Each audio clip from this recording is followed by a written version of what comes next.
What is going on, everybody? It's iSwune. Today we're going to be going over the best rep methods in NBA 2K21.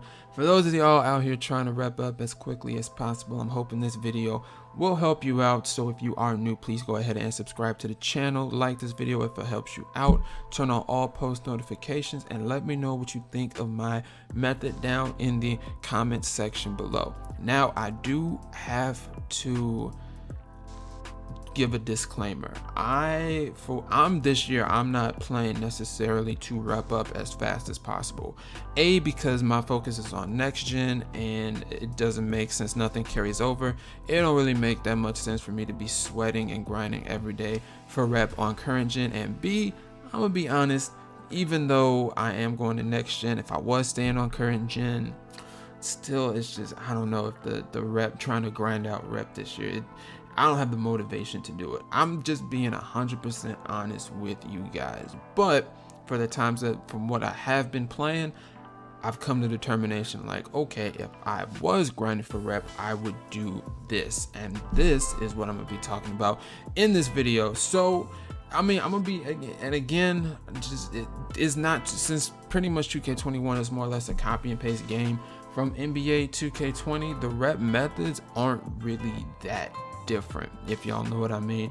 And so my strategy is, for one, I would start focusing on the tent events. The matchmaking tent events is probably one of the better ways to do it, to start out as like kind of my number one focus. If there's a 10 event, that's what I would be doing, especially if it's a matchmaking 10 event, with the exception of maybe rush 1v1, because from what I've been playing, it doesn't give you that much rep unless you're the type of person that can get these games over with in like a minute or two, to be able to get games back to back to back super quick. Then I was throwing the rush 1v1. But for anyone that's not like that, I would say don't focus on the rush 1v1. But for anything else, like boot camp was really good for me. I'm assuming if they bring back basketball gods or the Ruffles event or Formula 2K or even some new matchmaking events, or even if, well, I mean, stop right there. Those type of events, yeah, I would focus on those for, wrapping up this year. I always say the rec is really good, especially for those event days. If it's just like a normal time during the week and you're trying to grind, the rec is really good, especially if you can spend that the double rep on the wheel. I would say if it's a normal, if there's not if there's no events, rep with especially with the double rep on top of it, really good for grinding out reps super fast. Or even like I said, the 10 events. I do not know if they're doing like how they have like the 3v3 pro or the 4v4 or 5v5. I know it's gonna be in the tent. I don't know if it's matchmaking.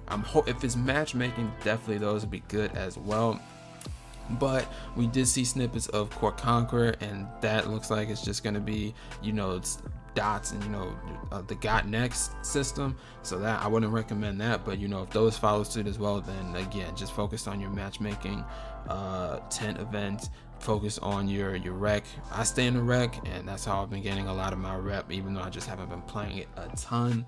Pro-Am 3v3, also a good one. It's really just matchmaking. If there's one thing you pick up from this video, is the more matchmaking events you can get, the better. Just because, again, park is not good, because don't nobody, unless you can get games consistently back to back, is not good. You don't get a lot of rep for park. And even then, just having the lack of an ability to get games for the majority of people out there, myself included. I don't focus on park. I wouldn't focus on park if you're trying to get rep. If it's not an event, I would stay in the rec and grind out your rep that way. If it is an event, a matchmaking event, definitely stay in there for the duration of the event. Pro-Am 3v3 is always going to be a good option. I believe the rep is still better than the park, but again, I put it at a third because I think I can gain more rep in the rec versus Pro-Am 3v3. And also normal Pro-Am as well is still good, again, if you can find games, because I know a lot of people have that issue where the better their team ranks, the less likely they are to find games. So I guess that's why the rec is the way it is right now, thanks to 2K. But yeah, I'm trying to think, have I missed anything? Twos is all, I mean, again, if you can get the games back-to-back, twos is still pretty good, again, because you can just flip those games and get them consistently. Cages, don't recommend. I barely get any rep from cages. I don't even know, do people even still play the cages? I don't even think I've been over there this year, but that's really it. I mean, rep this year, there's only a certain amount of things you can do. It's just maximizing your time to be able to make it work. And so again, the decision, is there a matchmaking park event? If there is, focus on that. If not, I would still say go with the rec.